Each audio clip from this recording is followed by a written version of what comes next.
সেদিন সারাদিন বৃষ্টি ঝিরিঝিরি পড়েই চলেছে। পার্থ চলে গেছিল কলেজে। আস্তে আস্তে রাত 9:30 আর মেয়েটাও বাড়িতে বাইরে যাওয়ার জন্য বায়না করছে। এই বৃষ্টির মধ্যে কোথায় নিয়ে গিয়ে আর ছাড়বো, তাই জন্য চলে এলাম অভনীতে। না হলে আমাকে বিকেলবেলা পুরো নাজেহাল করে দিত। যেহেতু অভনী মলটাই আমাদের বাড়ি থেকে কাছাকাছি হয়, তাই জন্য প্রায়ই আসি। আর এখানে এসে গাড়ি চড়লে ঘোরাঘুরি করলে ওর মনটাও বেশ খুশি হয়ে যায়। চলো চলো চলো, এই তো আমি, চলো।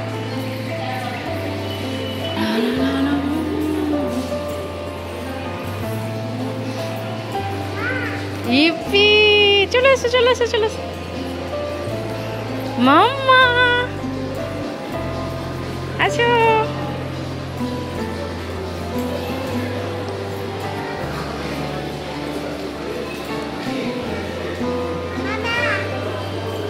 চলো। বাচ্চারা একটু ঘুরতে পারলেই ব্যাস ভীষণ খুশি। প্রথমেই আমি মাম্মামকে নিয়ে আগে নিচে চলে যাই গাড়ি চড়ানোর জন্য।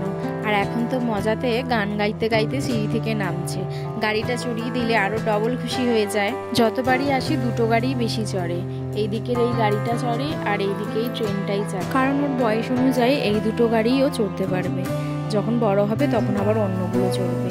টিকিট কেটে নিয়েছি। আর এই ট্রেনটায় না বাচ্চাদের সাথে মায়ের ফ্রিতে চড়া, যেহেতু এখন 2 বছরও হয়নি, হয়তো 2.5 বছর 3 বছর হলে তখন ও একা ভালোভাবে ধরে বসতে পারবে, তখন আর মায়েদের দেয় না। ওই 7 থেকে 8 রাউন্ডের মতো ঘোরায়।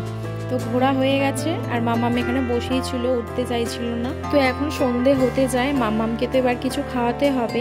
যেটা ও খেতে পারবে আমি সেটাই নিই। যেমন এই সুইট কর্নটা আর এই পপকর্নটা নিয়ে নিই। এই দুটোই ও বেশ খেতে পছন্দ করে আর আমিও খেয়ে নিই। এরপরে আমি ওকে নিয়ে একটু বাজার কলকাতায় ঢুকেছিলাম, কিন্তু সেখানে এত ছুটোছুটি করছে আর চেল্লাচ্ছে, আমি কিছুই দেখতে পারিনি। তাই আবার এটাই বসিয়ে স্মার্ট বাজারে ঢুকে গেছি। আর কয়েকটা জিনিস কিনে নিয়েছি। বেশি কিছু নিতে পারিনি, কারণ ওকে নিয়ে এক হাতে কোলে নিয়ে এক হাতে জিনিসপত্র আনতে পারবো না। এই বোতলটা নিয়েছিলাম আর একটা মালকিস বিস্কুট নিয়েছি।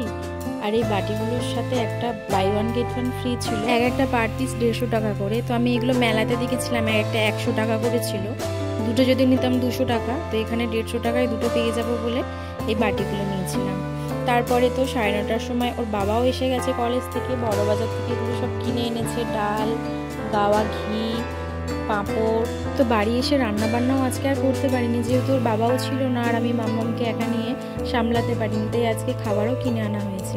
রুটি আর তরকা নিয়ে এসেছিল। এখানেই শেষ করছি, টাটা।